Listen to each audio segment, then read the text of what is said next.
Hola, ¿qué tal? ¿Cómo están todos ustedes? Me da mucho gusto saludarles. Estoy muy contenta y qué bueno compartir esta alegría con Humberto Pérez Tomé, editor de Secotia, de Almuzara Libros.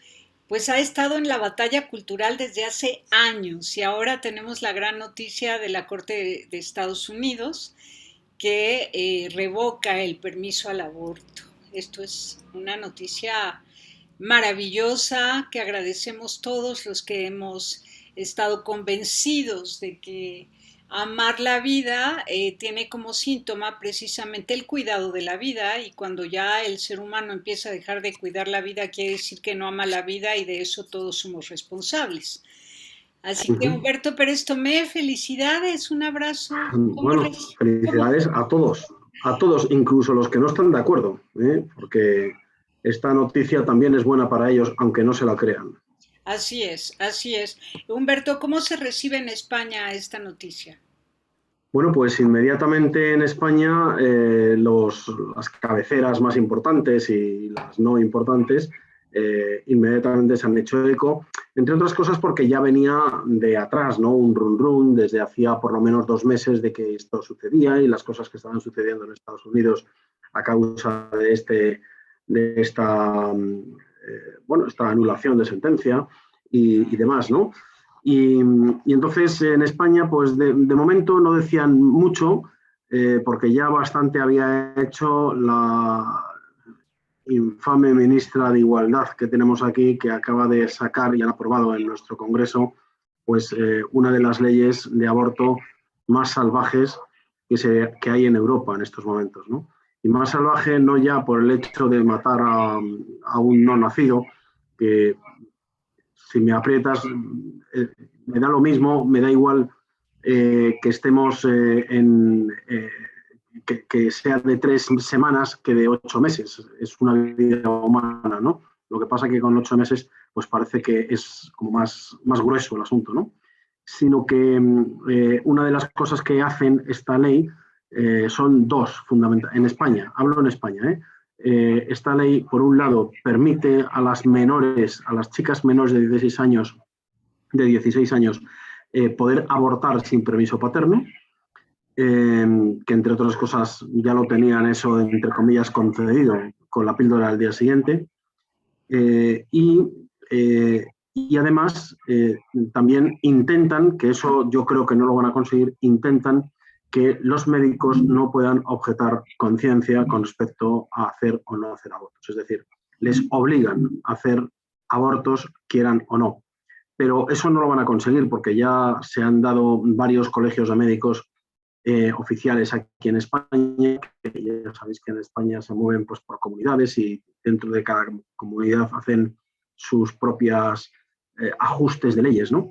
Y entonces han dicho en varias de ellas que, vamos, que los médicos no van a hacer abortos en absoluto, haga lo que haga el Estado, ¿no?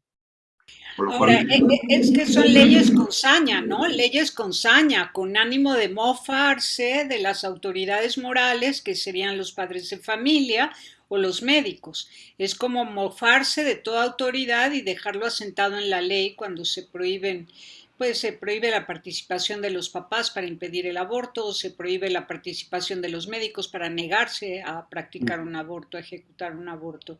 sí, Son lo que leyes pasa con es que saña, ¿no? Porque se dice que las leyes educan o maleducan, y estas las lanzan para maleducar, para debilitar moralmente a los pueblos, para después manipularlos. sí, bueno, para empezar, las leyes en principio tienen que favorecer el bien común de la sociedad. Para eso están las leyes, se legisla. Entiendo que no puede ser 100% bueno para todos, eso lo entiendo, pero es que el bien común no consiste en eso. El bien común no es un tema porcentual. El bien común es una cosa que va más allá de la parte numérica, sino que lo que hace es proteger a la parte más débil, generar un valor de sociedad más elevado. En fin, en definitiva, el bien común es algo que redunda para bien de todos los ciudadanos, independientemente de lo que piense cada uno de ellos, ¿no? Es evidente que, entre otras cosas, has tocado antes ahí una palabra que es una palabra talismán, que es autoridad, ¿no? Yo insisto para nuestros oyentes, porque yo sé que a ti te oyen no solamente en México, también te ven en España y también en otros países de América, con lo cual es posible que haya algunas cosas que no encajen, porque estamos hablando de leyes y cada país hace su ley, ¿no? Pero en España llevan varias decenas de años socavando el concepto de autoridad. Socavando el concepto de autoridad que va desde el policía, ¿sí?, al maestro y a los padres de familia, ¿no? Son personas que al final están atados de pies y manos. Los policías no pueden hacer esto, no pueden hacer lo otro, les denuncian, les hacen. Entonces dices, bueno, entonces yo qué pinto aquí, ¿no? O sea, el propio policía se autocuestiona su valor profesional, ¿no? Sí, que eso no significa que por el hecho de ser policía pueda dar porrazos o disparar a bocajarro cuando uno quiere, ¿no? Porque eso no tiene por qué ser así, ¿no? Pero lo mismo ocurre con los maestros, profesores, ¿no? O sea, es increíble que el maestro no pueda decir, castigar, amonestar a un alumno o suspender si no ha sido un alumno que ha dado los mínimos de calidad intelectual para aprobar una asignatura, ¿no? Y que eso inmediatamente, como por ejemplo acaban de hacer también en España, el Ministerio de Educación, bueno, acaban de hacer, el año pasado lo han hecho, una ley de educación en la que los alumnos pueden pasar sin aprobar las asignaturas, en el que además no se le tiene que tener en cuenta en cualquier circunstancia si el padre o la madre o el propio alumno pide esto o lo otro, se le sirve como atenuante. Es decir, que generalmente es una ley que lo único que perdón, va en contra de la excelencia, va en contra de lo que llamamos meritocracia, ¿no? Es decir, ser una persona valiosa por tus méritos, ¿no? Y entonces esto lo hacen con la excusa de la igualdad, ¿no? Y lo que pasa que estas leyes, casi todas ellas parten de gobiernos de izquierdas socialdemócratas, ¿no? Son leyes que lo que hacen es la igualdad, pero por abajo, con lo cual todos somos pobres y todos somos incultos, ignorantes, demás. Este tipo de A ver, leyes que Humberto. van buscando la igualdad, que no es verdad, porque esa no es la igualdad, eso se llama igualitarismo, lo único que provocan es un distanciamiento entre las familias que verdaderamente pueden dar una educación. Sí, Sí, sí, se te paró la imagen, pero te escuché. El, ay, perdón. el- Muy bien, muy bien. el tema de la meritocracia, yo estoy totalmente en contra de esa terminología o de esa Mm, aspiración social. Más bien, yo confío en la justicia, en dar a cada quien lo suyo, y parte de la justicia claro. es asumir consecuencias de la libertad. Un niño que no cumple con sus deberes, pues tendrá que reprobar. Nosotros decimos reprobar, ustedes dicen Mm, suspender, se refiere a la asignatura, ¿no? sí, A la que no estudió, no ujú, hizo la tarea. Entonces, reprueba el niño y asume consecuencias, pero además esto claro. le da carácter y lo fuerza a ser más responsable. Estamos ejercitando la voluntad.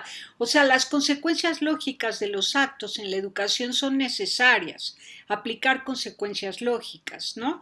O dejar que sucedan. Entonces, si un niño desobedece y se sale a jugar al jardín Es cuando que está lloviendo, se va a enfermar, y si se enferma, pues es una consecuencia lógica, ¿no? Pero no permitir que los niños reprueben o suspendan una asignatura o un grado escolar para evitarles la frustración, ujú. lo único que está haciendo es hacer personas débiles. En México se aprobó eso hace ya años, hace Estás creando un inmaduro decenas de eterno. años, y hoy tenemos una sociedad violenta de gente que no tiene autodominio porque nunca se le enseñó el autodominio, el autocontrol y la buena voluntad desde la infancia. Pero yo creo que más que el enseñar el autodominio, es que al final lo que has creado es una sociedad mimada que está acostumbrada a que todo se le dé hecho. Y entonces eso lo único que generas es una extensión en la vida de las personas de una inmadurez absoluta. Que cuando llegan a la vida real, porque uno llega a la vida real, a no ser que seas hijo de millonario y entonces las cosas más o menos te dan igual, pero lo normal es que las personas llegan a la vida real y tienen que buscar un trabajo y tienen que esforzarse porque si no te van a echar y tienes que madrugar todos los días y tienes además que cumplir unos objetivos dentro de tu empresa o de tu lo que sea, y tienes un jefe que será así o asado, pero es tu jefe, y si no tienes jefe, pues tienes clientes que también te van a exigir.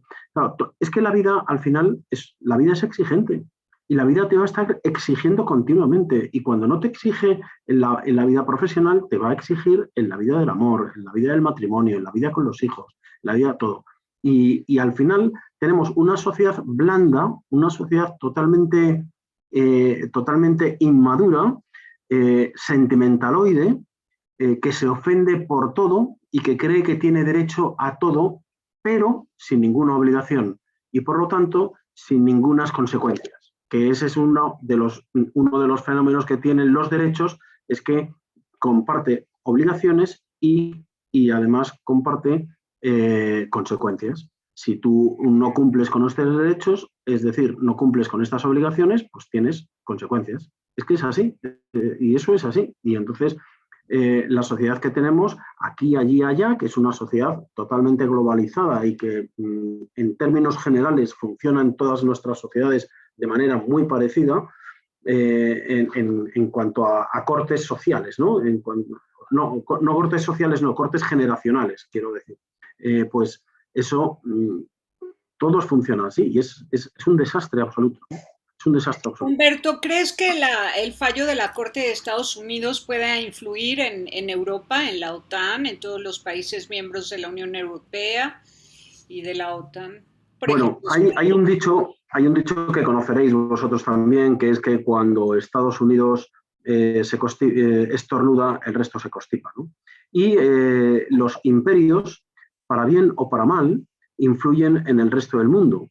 Es verdad que Estados Unidos, las últimas décadas suyas, más o menos desde los años 30 o poco después, años 40, años 50, la verdad es que han expandido bastante más mal que bien, ¿no? En términos generales, porque han generado modas, ideologías, tendencias que no han contribuido a una mejora del mundo.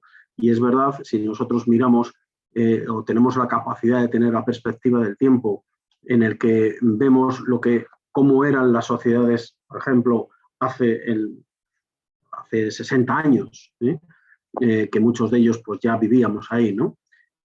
60 años, pues vemos que eran unas sociedades que a lo mejor no tenían los avances técnicos o los avances científicos que tenemos ahora, pero sin embargo eran sociedades mucho más felices, mucho más honestas, mucho más responsables, tenían un concepto de la persona, de la nación y de la moral muy importante. Y cuando digo moral, que es que la gente equivoca las cosas, ¿no? Se piensan que moral es igual a religión, y ya para colmo religión católica, ¿no? Eso ya, y que no tiene, o sea, tiene mucho que ver, pero no tiene nada que ver, o sea, que se puede ser personas de un alto nivel moral sin necesidad de ser creyente, ¿no? Porque la moral, al fin y al cabo, es lo que de alguna forma hace justicia de nuestros actos, ¿no? Son cosas buenas, son cosas malas, por lo tanto, también con consecuencias buenas y consecuencias malas. Esto es así. ahora, Humberto, esto No, que tú dices, recordando cómo eran las décadas pasadas, cuando éramos pequeños, cuando éramos niños en cualquier parte del mundo, todavía había una vida sencilla, con muy poca oferta de marcas diversas. Casi todos usábamos la misma marca de camisetas, no, la misma marca de los zapatos, tenis, la misma marca de... No había mucha variedad y entonces éramos muy austeros y muy agradecidos con la novedad muy agradecido. de un par de zapatos por año. No había más que un par de zapatos nuevos por año y nos los compraban grandes para que nos duraran lo más posible. O sea, y Y se esa vida, heredaban de y hermanos a heredábamos hermanos. de los hermanos mayores y a los hermanos pequeños les heredábamos nuestra ropa. Esa vida sencilla, donde lo que más nos alegraba era estar juntos, reunirnos Uh con -huh, los primos, con los hermanos y los amigos a jugar, algo uh simple y -huh. sencillo en la calle, pateando una pelota, ¿no? O las Y niñas con había nuestra una, muñeca, o jugar a la comidita con cazuelitas pequeñas. O sea, y la Y, imaginación volaba y hacíamos mundos fantásticos. Humberto, se te corta, pero tú sigue intentando luego, hacer. además, también, por ejemplo, un elemento, sí, hay un elemento también súper interesante, que es, por ejemplo, cómo se vivía un espíritu de compartir, de generosidad y de servicio, porque normalmente en nuestras casas, que normalmente eran también familias numerosas, 3, 4, 5, 6 o más hijos, en mi casa, por ejemplo, éramos 7 hermanos. Eh, yo he tenido 7 hijos, por ejemplo, ¿no? Que eran familias numerosas en general, ¿no? Y también, pero había una sola bicicleta. Y esa bicicleta era la bicicleta de todos. Y todos nos teníamos que poner de acuerdo para disfrutar de la bicicleta. No era la bicicleta de fulano o de prutano, ¿eh? Era la bicicleta de todos y se organizaban turnos y tal, y dabas una vuelta a la casa, el que montaba en bicicleta, y todos los demás corrían detrás porque le tocaba a él al siguiente, ¿no? Había que proteger su turno y demás, ¿no? Bueno, pues volviendo a la pregunta que me has hecho, que es una pregunta yo creo que interesantísima de cómo va a afectar este tema al resto del mundo, yo creo que va a afectar para bien. No va a ser una cosa de hoy para mañana, porque que sepamos desde que hay aborto en Estados Unidos de manera como el caso que acaban de derogar, ¿no? El juez Roll, pues han sido 50 años, ¿no? 50 años en los que solo en Estados Unidos han llegado 60 vidas, ¿no? 60 millones de vidas, ¿no? Es que estamos hablando de 60 millones de personas, que hay países que no tienen esa cantidad de personas, que es una cosa tremenda, ¿no? Que es que hay que hablar no de 60 millones de abortos, no, 60 millones de personas. Sí, claro. Es que cuando hablamos de personas, hablamos de personas vivas, que no lo están, naturalmente. ¿Eh? Y ahí se ha hecho mucho daño, ¿no? Y esto que ha ocurrido ahí, pues yo creo que lógicamente va a repercutir de alguna manera en el resto del mundo. Ya sabéis que más o menos se calcula que de los Estados Unidos, unos 26 estados seguramente van a derogar las leyes del aborto tal cual están ahora y quizás en algunos hagan algunas leyes, pero la mayoría de ellas serán seguramente leyes muy light desde el punto de vista de que no se va a consentir abortar por lo que sea, se volverá seguramente, se olvidarán los plazos, se volverán a los casos y además seguramente se harán políticas familistas que compensarán esa otra ley posible, light, que yo llamo, que nunca será light si matas a una persona, ¿no? O sea que esto eh, naturalmente dará juego en el resto del mundo, ¿no? Pero insisto que es una esperanza a largo plazo, ¿eh? Pero hemos empezado. A largo plazo, pero hemos empezado y la cosa es que ahora estamos vivos y ahora queremos paz. Ahora Sí. queremos paz. Tenemos en México que hay unos índices de violencia y diversas formas de violencia terribles.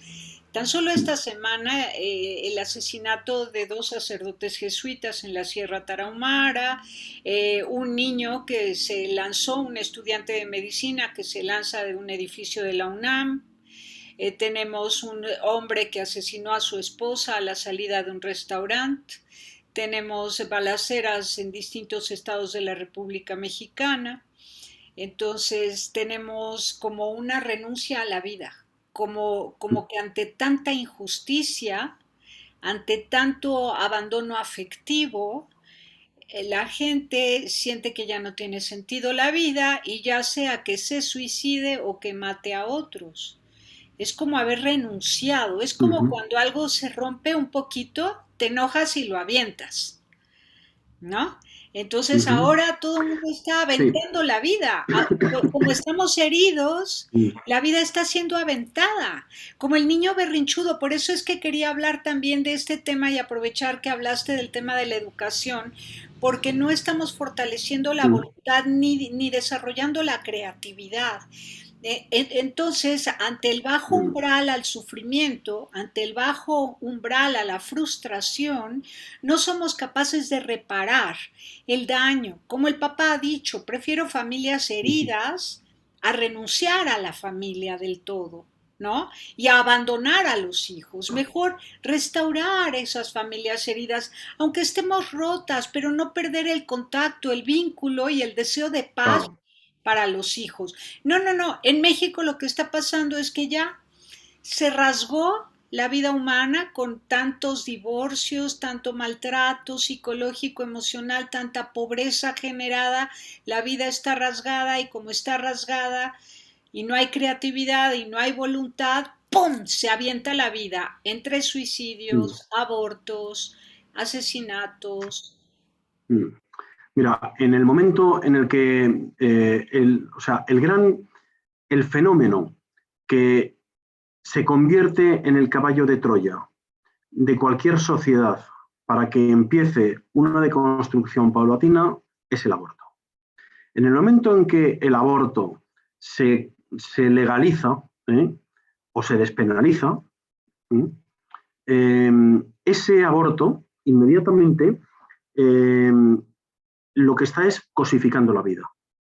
Porque las personas, especialmente la mujer, los hombres también, porque los hombres también somos totalmente responsables ante el aborto, no es un problema de ellas, no, no, no, es un problema de todos, de grandes y pequeños, de hombres y mujeres, ¿no?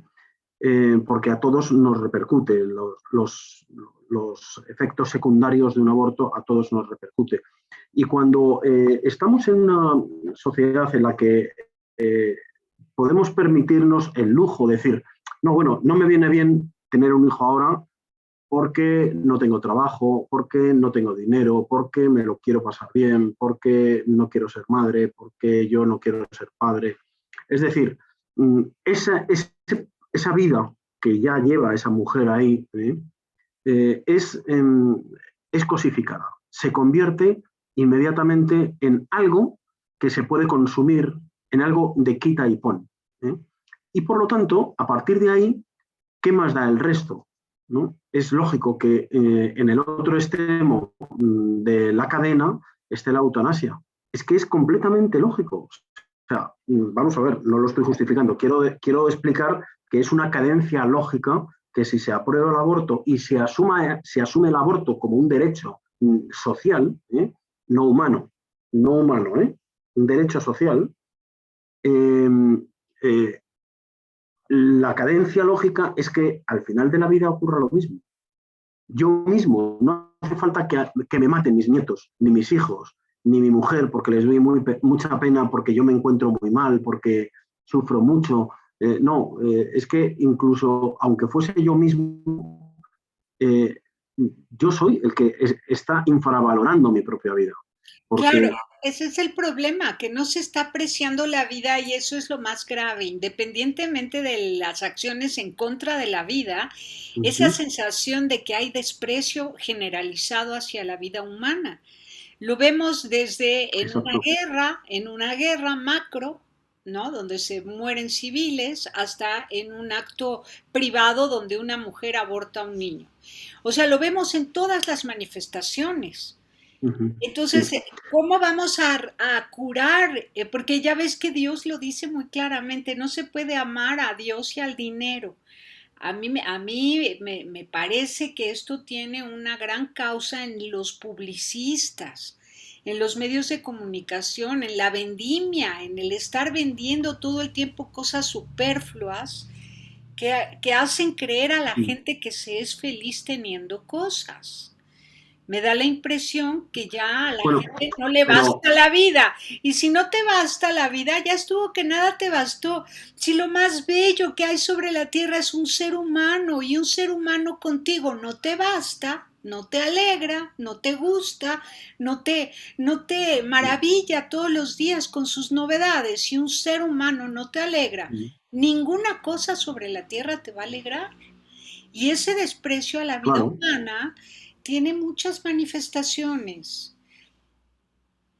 claro, por eso te decía yo que una vez metido el caballo de Troya del aborto en la sociedad y que la vida y las personas se cosifican, el resto se deconstruye.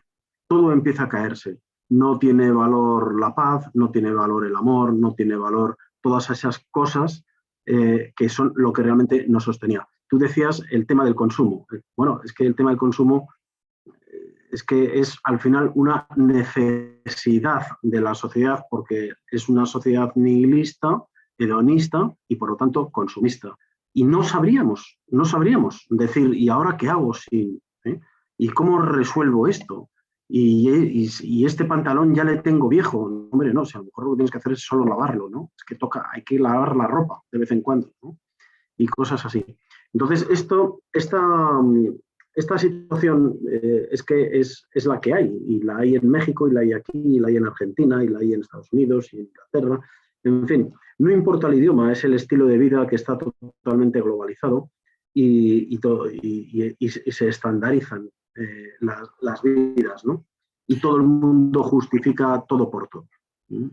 Ahora, el control social ya no está siendo suficiente a nivel familiar y comunitario, porque mira, Mm. en estas comunidades de la Sierra Tarahumara, familias tradicionales con una cosmovisión indígena preciosa, la misión jesuita instalada en ese lugar, Mm. ahí participando de la vida comunitaria de los indígenas, influyendo en ellos, educándolos en el amor y en los valores cristianos, integrando su cosmovisión a la cultura cristiana y viceversa, o sea, haciendo algo muy respetuoso, delicado, Mm. satisfaciendo el hambre, satisfaciendo el frío, proveyéndoles de todo lo necesario de educación, salud, desarrollo, y sin embargo, un jovencito de la población es cooptado, porque no me imagino de otra manera, en algún momento hace años fue cooptado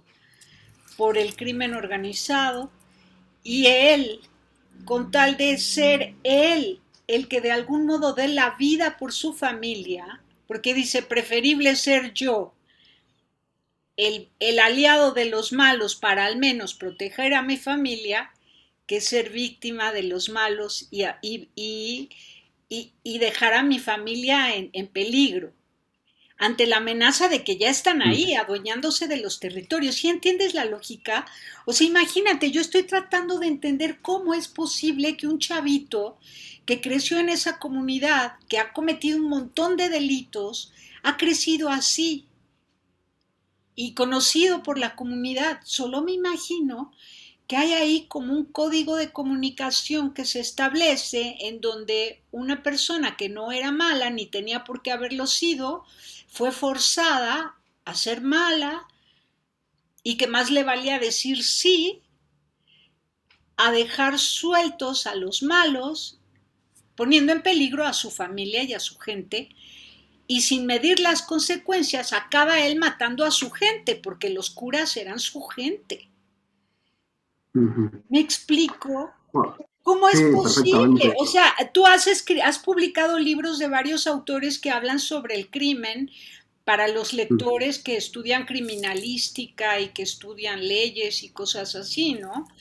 Sí, Libros que yo sí. jamás leería, pero ahora me veo obligada a preguntarte esto: ¿dónde vienen estos entramados tan espantosos de un chiquito que no tenía por qué acabar siendo malo y acabó siendo malo o haciendo maldades? No, acabó siendo horrible, no malo, horrible.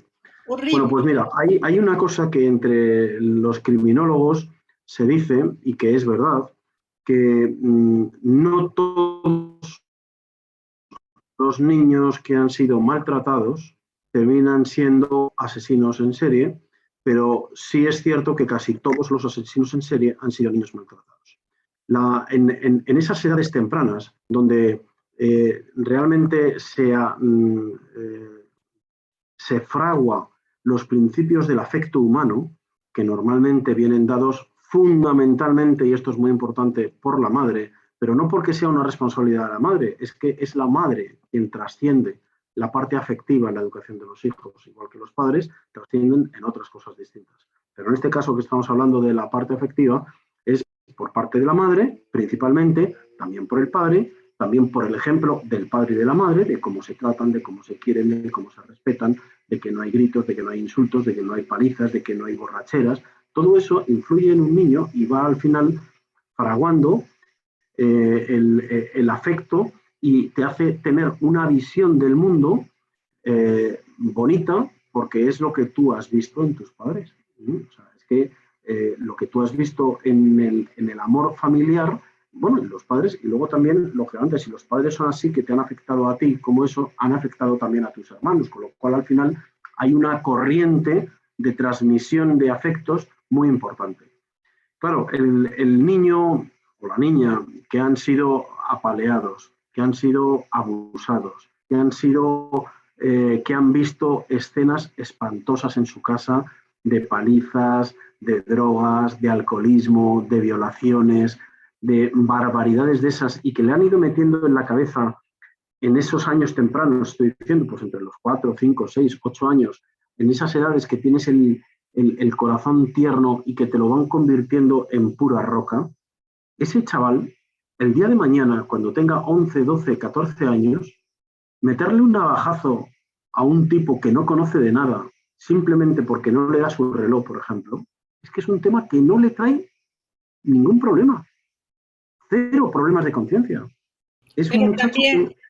también tiene que ver, más allá del ámbito familiar, la influencia de los medios de comunicación, el bombardeo a Sí, través de no, la no, no, no. televisión e internet que inunda de violencia los hogares y los niños crecen con esas escenas y los No, van pero mira, introyectando y los van naturalizando y los van experimentando, poniendo en práctica. eso puede ser una influencia, como puede ser también la influencia de una mala influencia en el colegio.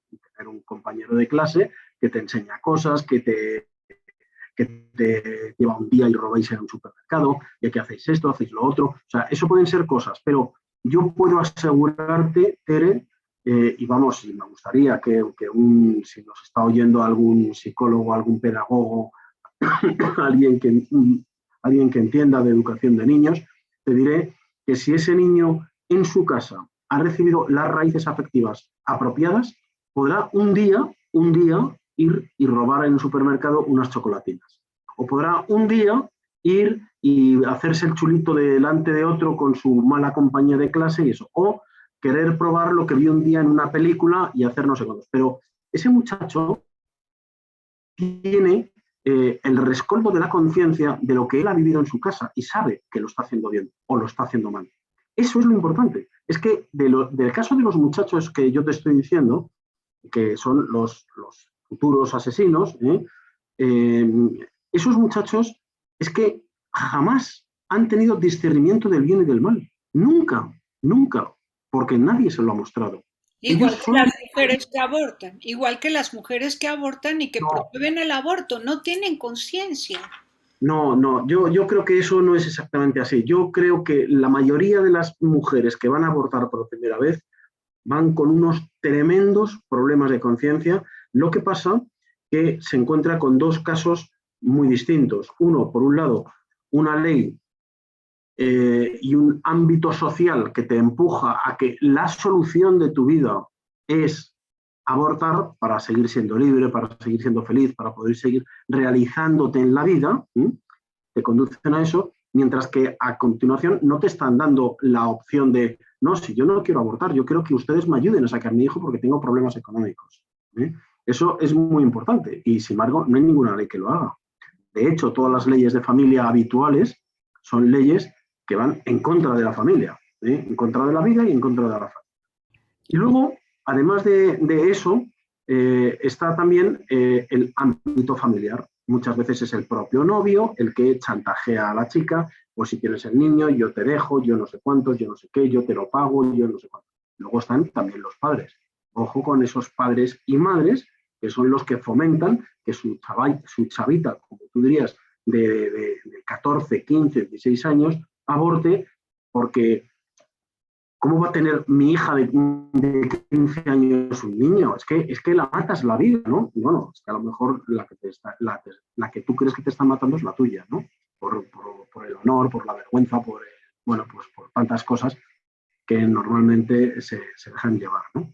Bueno, también Y, también el muchacho que asesina está coaccionado por los líderes criminales que lo han forzado a ser también él un criminal. Así tendríamos que justificar en cadena todas las maldades humanas hasta llegar a la injusticia social, a la generación de pobreza, ¿no? A mm, los malos negocios sucios a nivel transnacional, a todas las industrias que no han puesto atención en que primero es la persona humana y después sus mm. utilidades, primero cada uno de sus trabajadores y sus familias, Pero es primero que el cada uno de los discurso, empleados y sus familias antes que la ganancia económica.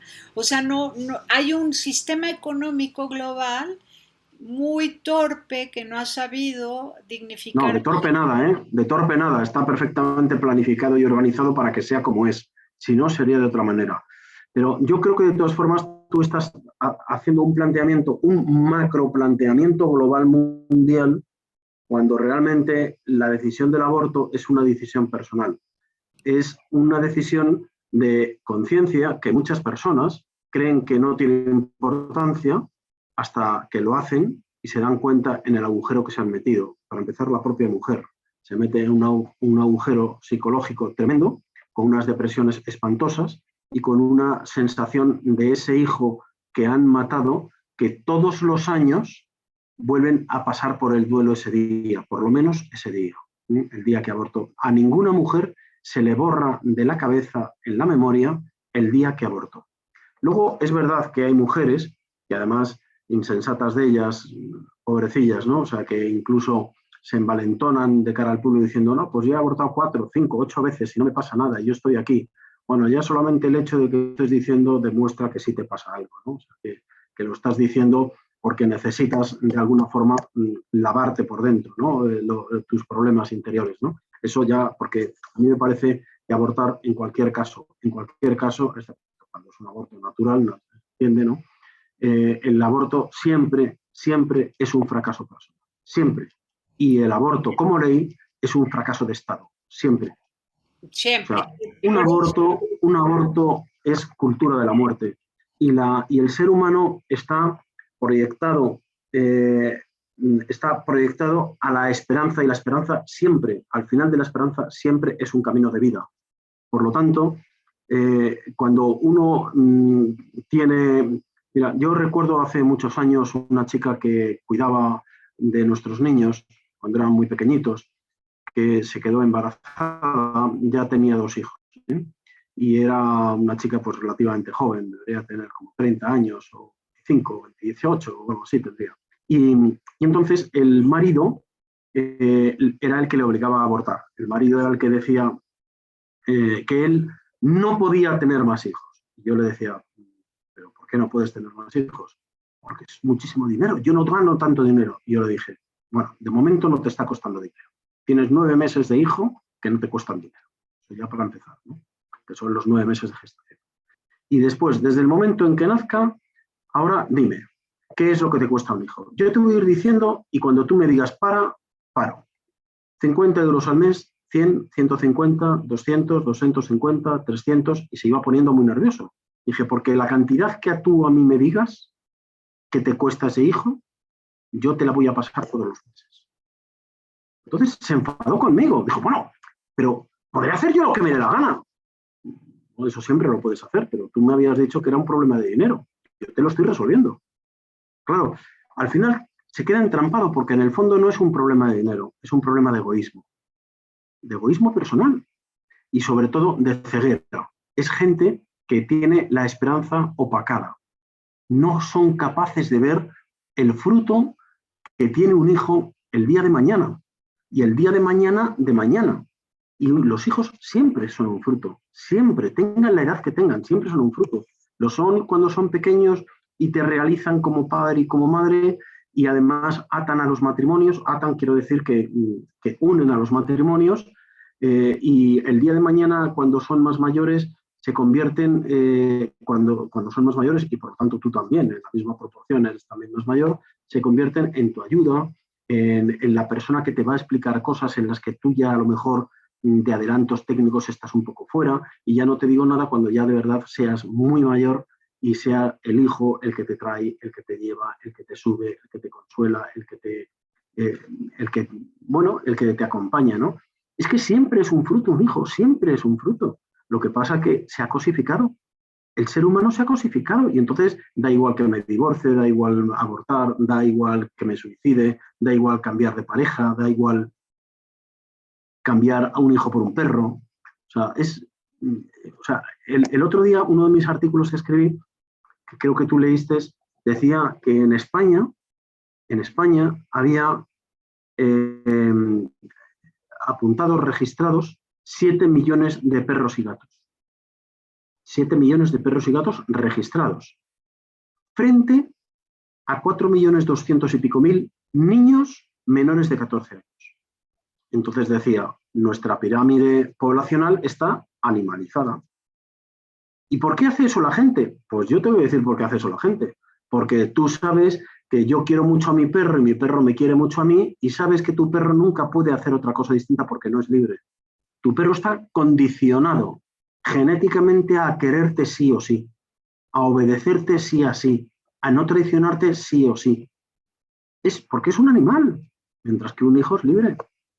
Sí, claro. Pues ¿Eh? mira, te voy a decir, Eso, acá en México, el 70% de los bebés paridos, recién nacidos el año pasado, en el 2021, el 70% nacieron de mamás sin marido. Esto me parece terrible. El 70% de 1.600.000 nuevos bebés, el 70% nació de mujeres sin esposo. Algunas en unión libre, otras definitivamente sin compañero. Esto me parece que habla también del desamor, de la falta de corresponsabilidad, del totalmente. abandono afectivo. Entonces creo que tenemos una responsabilidad enorme de educar en el amor.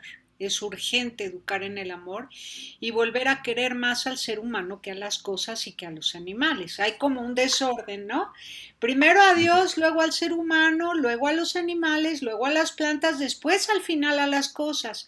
Y está invertido eso. Se ama primero a las cosas y al final a Dios. Y el ser humano es de lo último vivo que es amado. Lo último, porque primero están los animales, luego las plantas, después está el ser humano y al final Dios. Es muy mal. Pero tú fíjate, Tere, que es curioso, es que una de las cosas que has dicho me parece clave, ¿no? Dice, es que hay que dar mucha formación sobre el amor humano. Y sin embargo, ¿qué es lo que están haciendo los estados ahora mismo? Se dedican a dar, porque es importantísimo, importantísimo dar clases afectivos sexuales. Y además, desde niños de 6 años. O sea, es que es la corrupción absoluta de arriba a abajo, de arriba a abajo. Es así. Sin embargo, las democracias, en teoría, que nosotros vivimos en países democráticos, en teoría es el poder del pueblo soberano, es decir, de abajo arriba. ¿Eh? En teoría, el poder es de abajo arriba, porque nosotros, con nuestro voto, damos el poder a quien nos lleva a nuestras vidas. Y sin embargo, cuando llegan arriba, lo que hacen es corromper a la sociedad de arriba a abajo.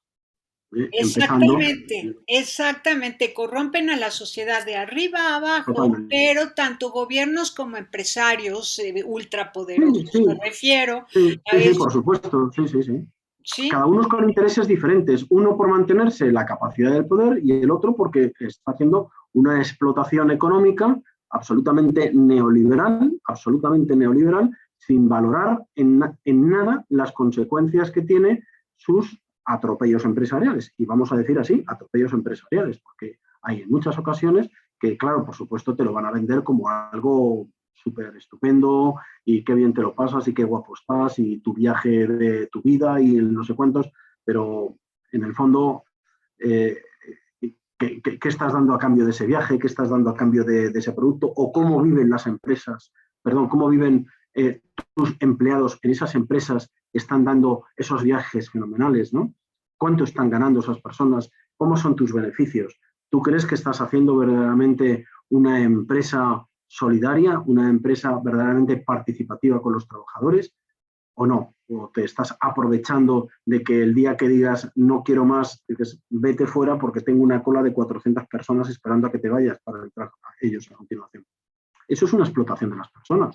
Estamos hablando de la esclavitud neoliberal más brutal que se ha realizado en la historia de la humanidad. Porque antes dices, bueno, es que los romanos tenían esclavos. Bueno, es que era una forma, un arquetipo social que posiblemente nosotros, lógicamente, no podemos comprenderlo, porque no podemos comprenderlo, pero sí hay que entenderlo. Eran estructuras sociales en las que la esclavitud en los romanos eran la industria de hoy día, eran las máquinas de hoy día.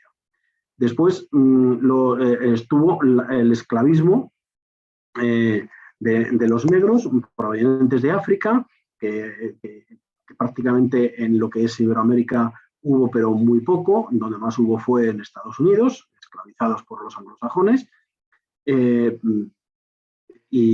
y hasta prácticamente primeros del siglo XX había esclavos, ¿vale? O tenían sociedades negras esclavizadas en Estados Unidos, y que hoy todavía sigue habiendo unas diferencias impresionantes. Entre otras cosas, que es uno de los temas que nos ha traído aquí, entre otras cosas, qué curioso que las sociedades americanas, uno de los fenómenos o de los sectores sociales que más abortaban son negros, curiosamente.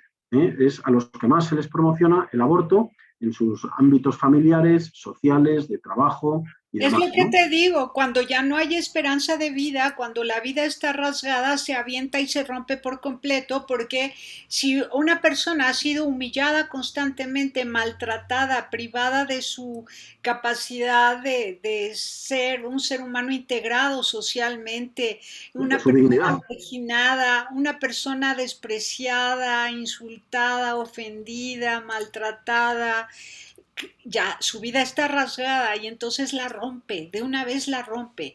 Por eso digo, somos todos corresponsables cuando no hemos sabido respetar la dignidad humana, imagen y semejanza de Dios, imagen y semejanza de Dios. Y si no nos veneramos unos a otros, los seres humanos, una persona que ya constantemente ha sido maltratada, tiene dos opciones. Al decir, no tengo nada que perder, voy a defender la vida, o como ya no tengo nada que vivir, voy a romper la vida.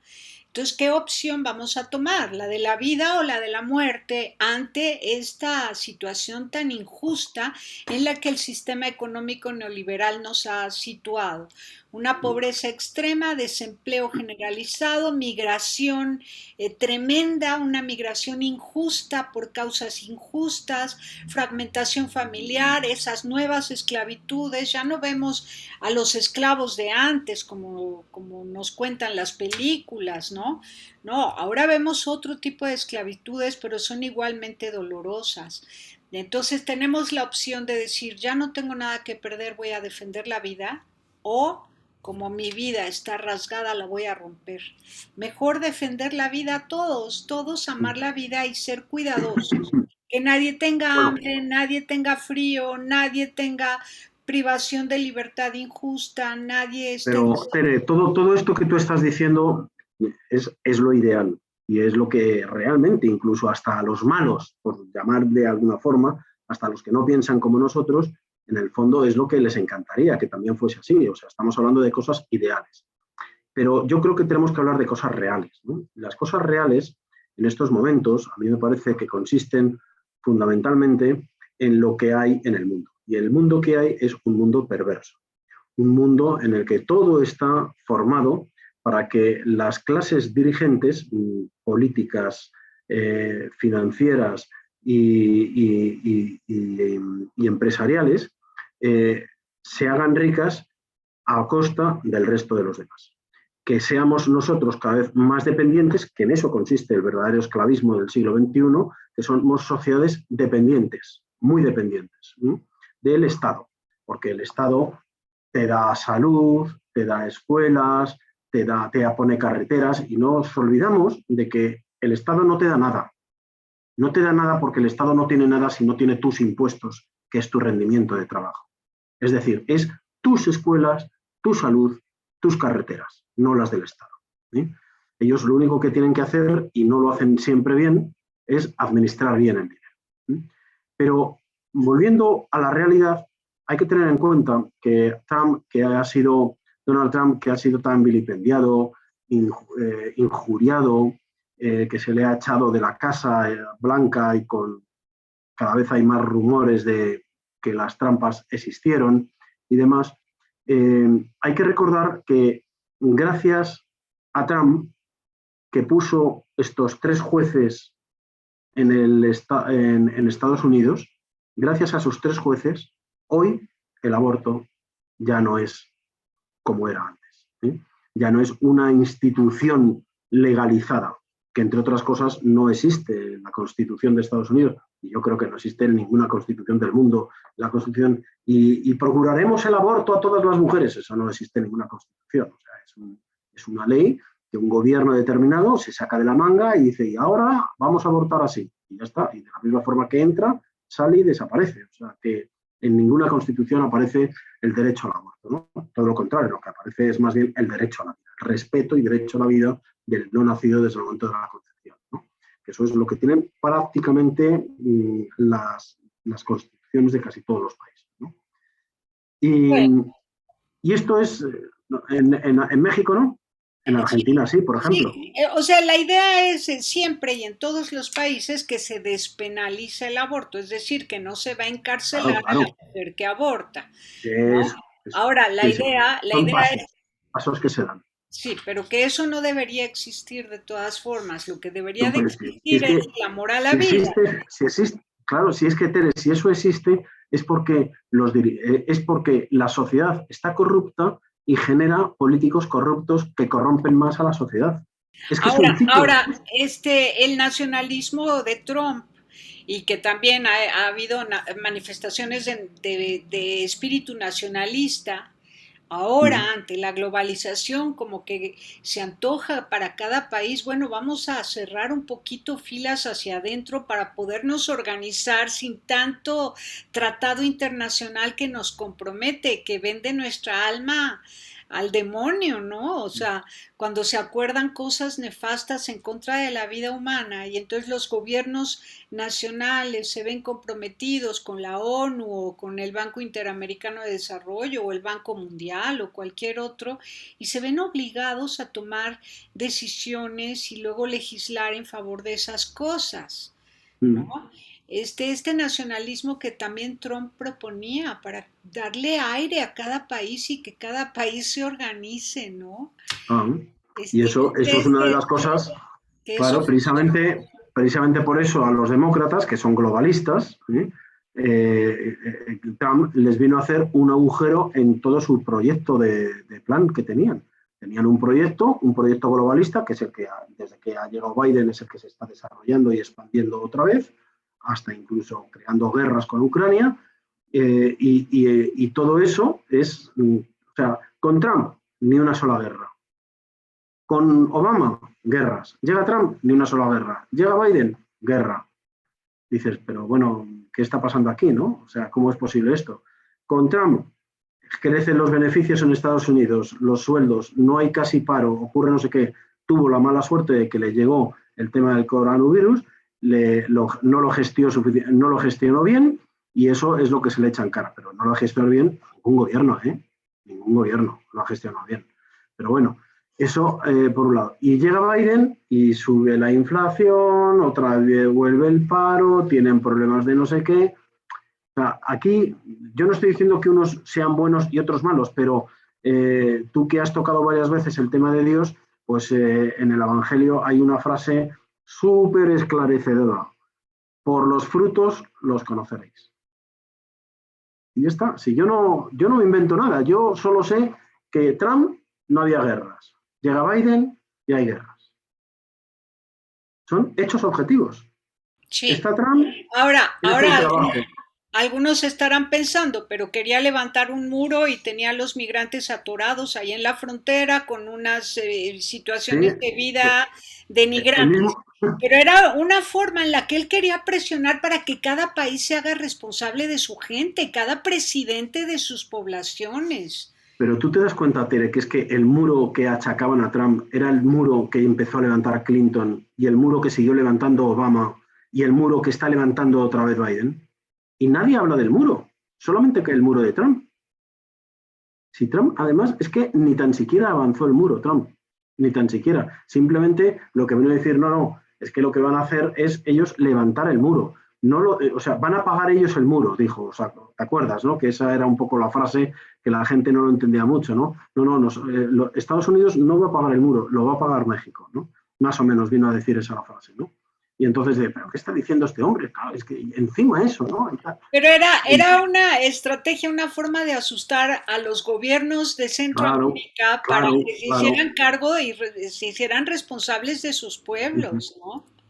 Aquí en España ocurre también lo mismo, porque también tenemos hordas de inmigrantes, casi todos subsaharianos, o que vienen de Marruecos y demás, y tal, ¿no? Además, inmigrantes que no coinciden para nada en los temas culturales, no coinciden en el idioma, no coinciden en la religión, no coinciden en el sustrato social, y me refiero a la estructura, ¿no? De las sociedades, no se parecen en nada, ¿no? Y sin embargo, pues aquí hay un plan organizado para que puedan entrar todos estos inmigrantes a los que se les da piso, móvil y 30 euros diarios para que puedan vivir.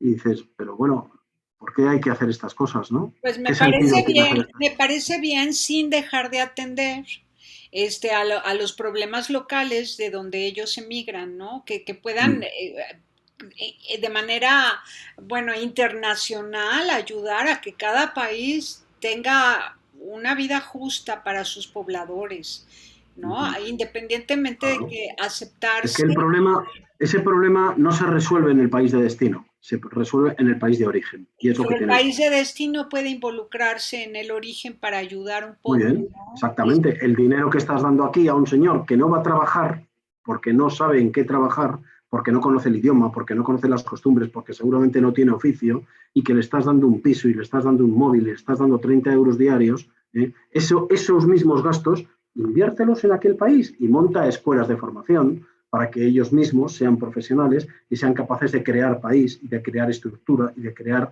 una serie de servicios. No lo, o sea, cuando se hace estas cosas, Porque no es otra porque cosa, sean tontos o nosotros muy listos, es que hay un plan organizado para que eso sea así. claro. Ahora, la cosa es que haya caridad cristiana y que cuando de verdad llega un forastero a tu país lo puedas recibir, ¿no? Pero que no sea un fenómeno generalizado y a causa de la violencia y la injusticia de los pueblos de origen, de las comunidades de origen. O sea, no puede ser, tanto sufrimiento en el mundo no puede ser, ya llegamos al colmo, sobre todo porque aunque algunos digan, siempre ha sido así la historia de la humanidad, sí, pero no hoy, y hoy es cuando estamos aquí plantados en el mundo, no Mm. hoy, no hoy, la tecnología no puede ser que avance y avance y avance mientras el ser humano va en una involución total con un desprecio terrible hacia su propia vida. Entonces no podemos, tenemos que hacernos responsables de nuestro mundo, de nuestra época y volver a amar lo sencillo, las cosas pequeñas.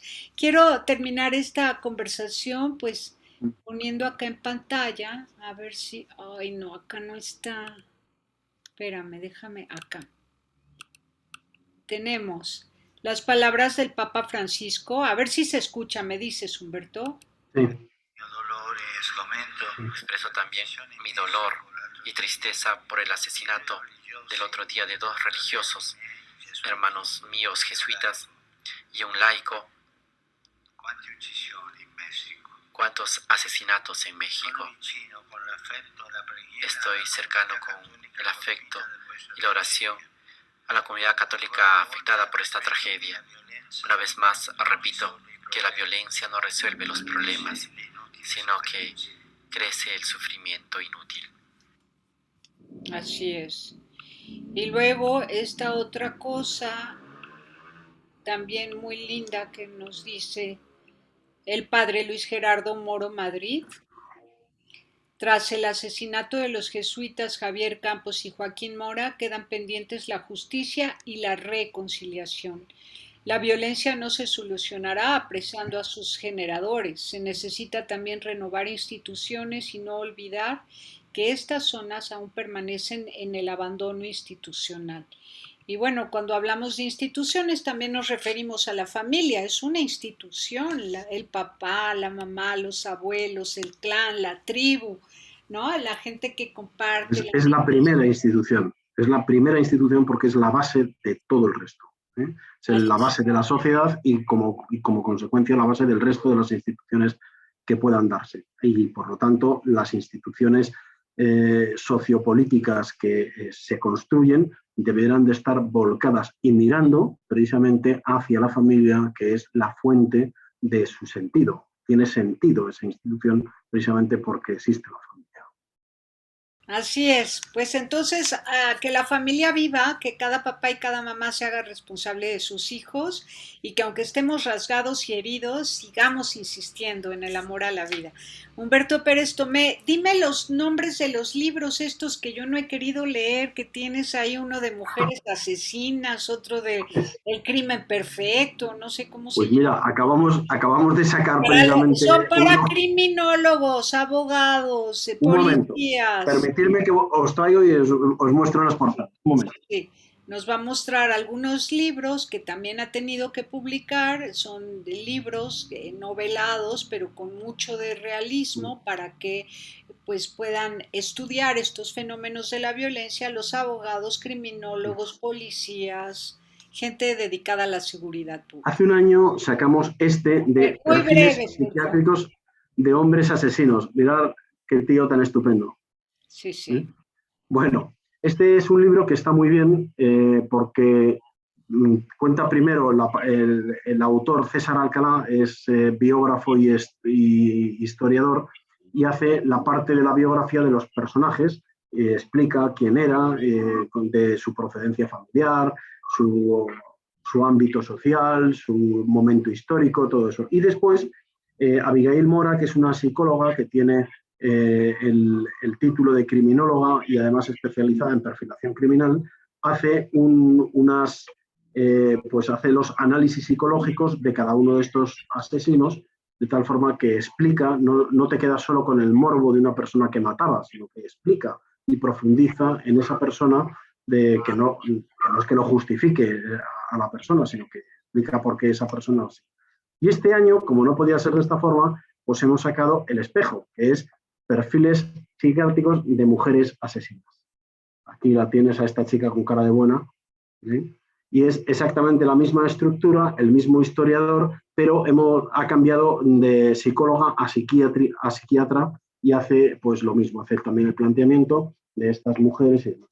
Y luego, pues sí, es verdad, decía Tere, hay otros libros que ya son pues vidas noveladas, pero también hay un aporte documental al final en el que un experto, pues un psiquiatra forense o un criminólogo, un funcionario de prisiones, un policía, hace unas aportaciones documentales muy importantes que explican todo eso. Pero bueno, yo entiendo, Tere, que no es para todos los públicos, por lo menos las novelas. Igual que este otro sí, porque es más científico, es más técnico, el otro es más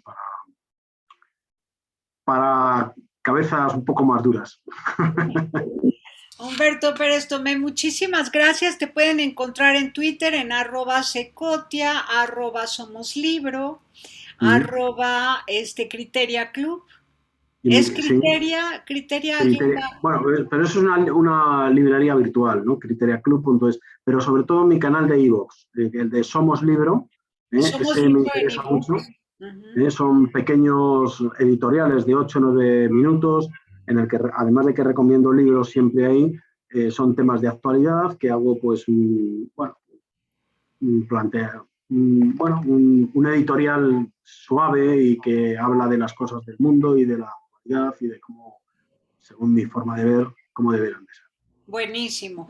Y también en el canal de YouTube que se llama Humberto Pérez Tomé. Pérez Tomé es apellido compuesto, va un guión intermedio. Humberto Pérez-Tomé, con acento en la E, y con la noticia que pronto va a publicar el libro de Jonathan Ramos, que pronto, a primeros de año del 23, saldrá. Crítica de la razón crítica. Se va a España este libro con una edición magnífica, bajo el sello Secotia de Almuzara Libros. Muchísimas gracias, Humberto Pérez Tomé. A ti, como siempre, Tere. Gracias. Tú me tienes en España, tu corresponsal. Soy tu corresponsal español. No, yo creo que tienes alguno más en España. Tienes alguno más. Bueno, tenemos a Jesús Poveda, ¿no? Tenemos a Pablo Pérez Tomé, tu hermano, Ujú. y a varios sacerdotes agustinos recoletos. Muy bien. Gracias, Pues gracias. nada, a ti, Tere. Haciendo bien, haciendo el bien. Hasta la próxima.